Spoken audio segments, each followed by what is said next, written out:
के तैयारी करब छठी के बरतिया एहो पिया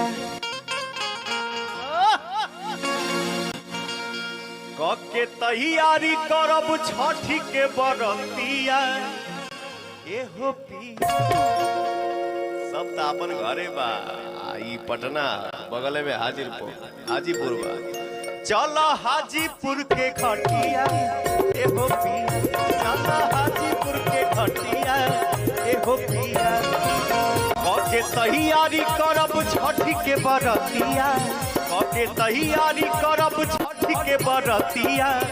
एहो पिया चलो हाजीपुर के खटिया एहो चलो हाजीपुर के खटिया एहो पिया क्या बात है जियो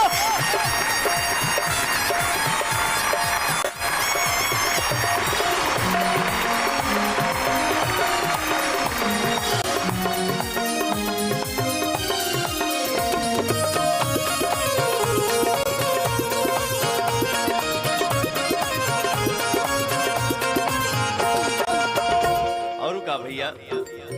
गंगा जी के शोभे खूब पावन स्वरूप जी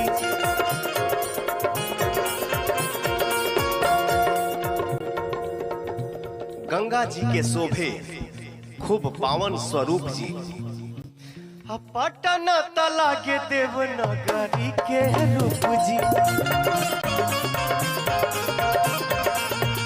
गंगा जी के शोभे खूब पावन स्वरूप जी पटन तला के देवनगरी के रूप जी देव तो भी दौड़ा लेके चले वही बटिया एहो पिया देव तो भी दौड़ा लेके चले वही बटिया एहो पिया भाई कैमरा दिखा था ना कैमरा के ये साइड में हम एनर्जी देखे के चाहता नहीं आप लोग मत ताली बजाइएगा आप लोग बजाइए चलो पटना के खटिया चलो पटना के खटिया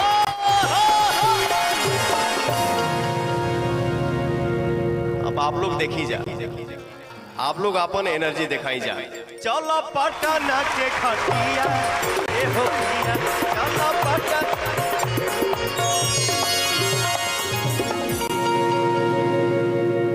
हमनी के सब भाई में ऐसे ही प्रेम रहे के चाहिए एकता रहे के चाहिए कंपटीशन पे वो एनर्जी नहीं एक बार जब हुआ तो हम का कह बिहार के एक बंदा बोलता है एक बिहारी 100 पे भारी ये एनर्जी रहना चाहिए चलो पटना के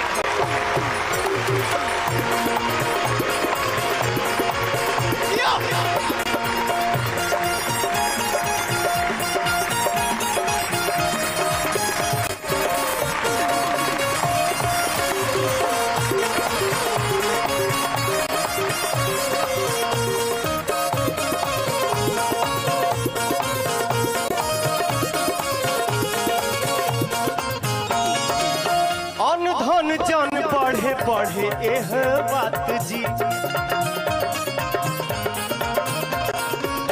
आपके दूर देशवा के लोग नाबे माथ जी अन धन जन पढ़े पढ़े एह बात जी आपके दूर देशवा के लोग नाबे माथ जी पवन मतलबी सेवा करे दिनों रतिया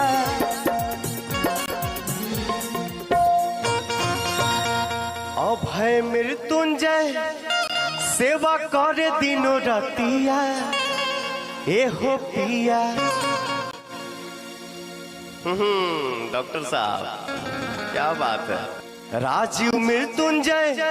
सेवा करे दिनों रतिया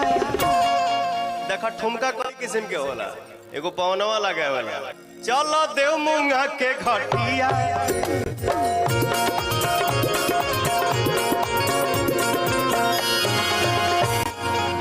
बहुत जिला होला एबीसी कहले गइल बा एबीसी यार बनिया छापा ठीक ना तो जिला जिला के ठुमका अलग अलग होला एगो ठुमका कैसे होला चलो देव मुंगा के घट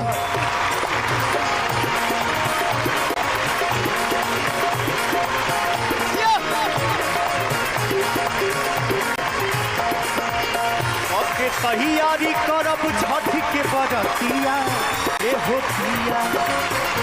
के तैयारी करब छठ के बरतिया ए हो पिया चल हाजीपुर के घटिया ए हो पिया चल हाजीपुर के घटिया ए हो पिया चल हाजीपुर के घटिया ए हो पिया चल पटना के घटिया ए हो पिया चल यारा के घटिया ए हो पिया। प्रेम से बोलिए एक बार छठी मैया की।